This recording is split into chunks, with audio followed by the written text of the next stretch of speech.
Assalamualaikum warahmatullahi wabarakatuh. Perkenalkan, saya Anang Widaryanto, CGP Angkatan 9 dari Kota Semarang. Di sini saya akan berbagi aksi nyata penerapan modul 1.1 tentang filosofi Ki Hajar Dewantara. Sebelumnya, ini adalah gambaran proses pembelajaran modul 1.1 bersama fasilitator dan instruktur.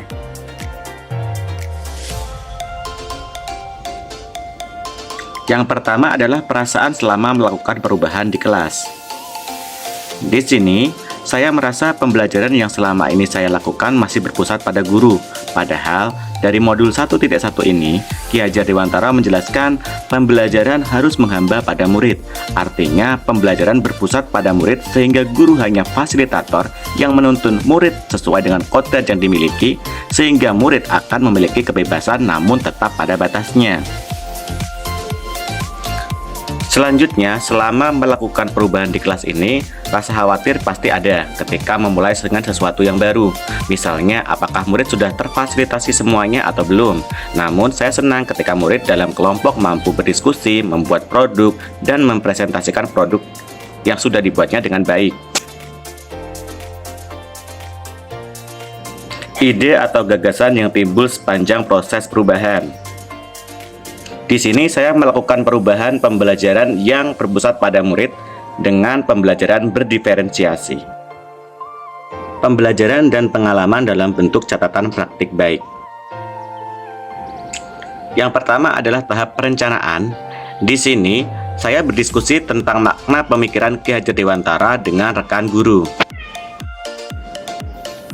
Selanjutnya, merancang pembelajaran dengan masukan rekan guru, kemudian diterapkan di pembelajaran.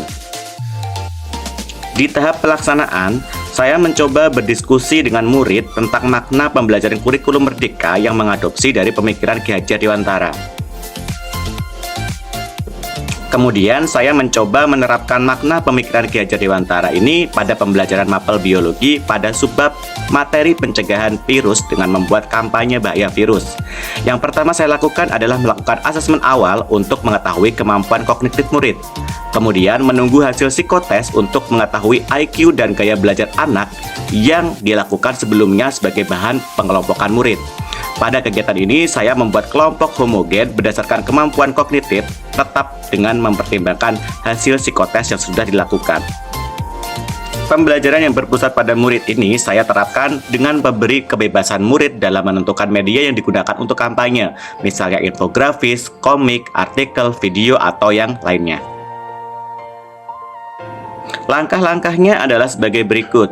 Yang pertama, setiap kelompok menentukan jenis virus atau penyakit yang disebabkan oleh virus, kemudian menentukan media yang akan digunakan untuk kampanye. Yang kedua, perwakilan kelompok menuliskan jenis virus atau penyakit yang disebabkan oleh virus di papan tulis dengan harapan ada variasi dan menjadi tukar pengetahuan dengan kelompok lainnya. Yang ketiga, setiap kelompok berdiskusi menentukan konten yang akan dimasukkan dalam kampanye. Pada pertemuan selanjutnya, guru mengecek progres yang dilakukan oleh kelompok dan memberikan umpan balik yang sudah dilakukan. Yang selanjutnya, pada pertemuan berikutnya, setiap kelompok mempresentasikan produk kampanyenya sebagai bahan presentasi dan melakukan tanya jawab. Kemudian yang keenam, guru dan kelompok lain memberikan umpan balik positif terhadap hasil presentasi. Dan yang terakhir, hasil produk didokumentasikan dalam bentuk digital dan diunggah ke drive yang sudah disediakan oleh guru. Tahap selanjutnya adalah refleksi. Di sini, tantangan yang saya hadapi adalah beberapa murid hanya diam dan tidak ikut berkontribusi dalam kerja kelompok. Yang kedua, presentasi membaca dan terkesan malu-malu. Solusi dari saya adalah perlakuan pendampingan dan pendekatan terhadap murid yang kurang berkontribusi. Yang kedua, membiasakan murid untuk berani berbicara di depan dalam kegiatan yang serupa.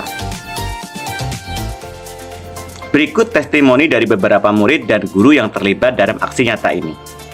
Halo semuanya, perkenalkan nama saya Putri dari kelas 10. setelah memahami dan mengetahui konsep pemikiran Ki Hajar Dewantara, saya jadi memahami ini bahwasannya semua orang memiliki kemampuan yang dapat dikembangkan. Seperti istilahnya bibit tanaman, apabila bibit tersebut dirawat dengan baik, maka niscaya hasilnya juga akan baik. Tetapi apabila bibit tersebut tidak dirawat dengan baik, maka hasilnya pun buruk. Oleh karena itu, saya berharap bahwa guru-guru di sini dapat membimbing kita semua dan meningkatkan dan mengembangkan kemampuan kami. Terima kasih. Wassalamualaikum warahmatullahi wabarakatuh. Halo semuanya, perkenalkan nama saya Faditya Adi Ulsiardi dari kelas 10-5. Setelah saya mempelajari mengenai konsep belajar Ki Hajar Dewantara, saya yakin bahwa setiap diri kita dilahirkan dengan kodrat dan potensinya masing-masing. Dan saya yakin saya memiliki potensi di dalam diri saya dan saya siap mengembangkan potensi itu dengan penuh semangat dan kerja keras. Saya akan penuh semangat untuk belajar di SMA Negeri 2 Semarang untuk mengembangkan potensi saya. Terima kasih. Halo semuanya, perkenalkan nama saya Dafu Fadilah dari kelas 10-4. Jadi kemarin saya diberi tugas oleh guru biologi saya untuk membuat kampanye mengenai virus. Namun, ada salah satu hal yang membuat saya menjadi lebih nyaman mengerjakan tugas tersebut. Karena tugas tersebut dibebaskan dalam membuat produk. Seperti saya yang membuat produk video. Hal tersebut membuat saya menjadi lebih nyaman karena sesuai dengan bakat dan minat saya. Dimana saya bisa melatih public speaking saya di dalam video tersebut. Halo semuanya, nama saya Salsabila Alista dari kelas 10. Sebelumnya, saya diberi tugas nih oleh guru biologi saya untuk membuat kampanye mengenai bahaya virus.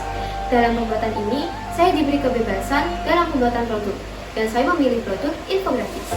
Nah, dalam pembuatan tugas ini, saya lebih enjoy dan leluasa karena kebebasan dalam memilih. Selain itu, dalam infografis ini saya lebih mencerna dan memahami inti dari produk saya dan juga lebih menuangkan imajinasi yang saya pikirkan dalam produk ini. Sekian dari saya, terima kasih. Assalamualaikum warahmatullahi wabarakatuh. Perkenalkan, saya Ibu Sania Nurwaida, selaku pengajar guru mata pelajaran sosiologi di SMA Negeri 2 Semarang. Saya Diani Putri Utami, pengampu sosiologi juga di SMA Negeri 2 Semarang. Dalam video ini, kami berdua ingin memaparkan hasil informasi yang kita dapatkan, hasil diskusi dari pemaparan materi yang disampaikan oleh Pak Anam dan Yanto selaku guru biologi. Nah, di sini mungkin saya akan menyampaikan beberapa poin yang saya pahami. Nanti mungkin Bu Diani bisa menambahkan informasi yang saya pahami berdasarkan informasi itu tadi. Beliau menyampaikan bahwa pendidikan itu seharusnya itu mengikuti yang dinamakan atau kita ketahui ada kodrat zaman dan kodrat alam, sehingga para guru atau penasihat pendidikan itu tidak hanya memfokuskan pada salah satu kondisi zaman tertentu. Nah, di dalam itu menekankan bahwa dalam proses pendidikan itu layaknya seperti kita bermain, tetapi juga menggunakan panca indera sehingga proses pembelajaran itu diharapkannya menyenangkan. Langsungnya seperti itu dari saya. Mungkin bisa ditambahin sama Ibu. Ya baik, dari hasil pemaparan yang disampaikan oleh Pak Anang yang sangat menginspirasi, bukan menginspirasi tapi berkesan ketika beliau menjelaskan bahwa Ki Hajar Dewantara itu tidak mengatakan bahwa siswa itu seperti kertas putih, tetapi sudah ada lukisan atau coretan yang belum tebal atau di mana kita sebagai guru itu bertugas untuk menebalkan garis-garis itu. Jadi sudah layaknya peserta didik itu yang tadi dikatakan ada kodrat alam dan kodrat zamannya. Jadi kita tidak tinggal mengikuti apa yang sudah disajikan saja, kita tinggal meneruskan untuk menjadikannya sesuai dengan potensi yang sudah dimiliki. Dan tadi analogi yang digunakan itu, kalau mungkin beberapa literatur yang saya baca, analogi yang digunakan itu menunjukkan padi. Tadi Pak Anang memberikan analogi yang berbeda, memberikan bentuk-bentuk bibit kacang-kacangan ya, yang mungkin dari bibit kacang itu kita bisa mengetahui bentuknya sama, bulat, tetapi nanti hasilnya ketika dirawat dan diberikan suatu perlakuan yang berbeda sesuai dengan karakternya, nanti akan menghasilkan hasil yang berbeda pula. Nah, jadi bibit kacang itu adalah peserta didiknya, perlakuannya itu dari guru yang disesuaikan dengan jenis bibitnya itu. kurang lebih itu ya Bu yang bisa kita sampaikan. Terima kasih. Assalamualaikum warahmatullahi wabarakatuh.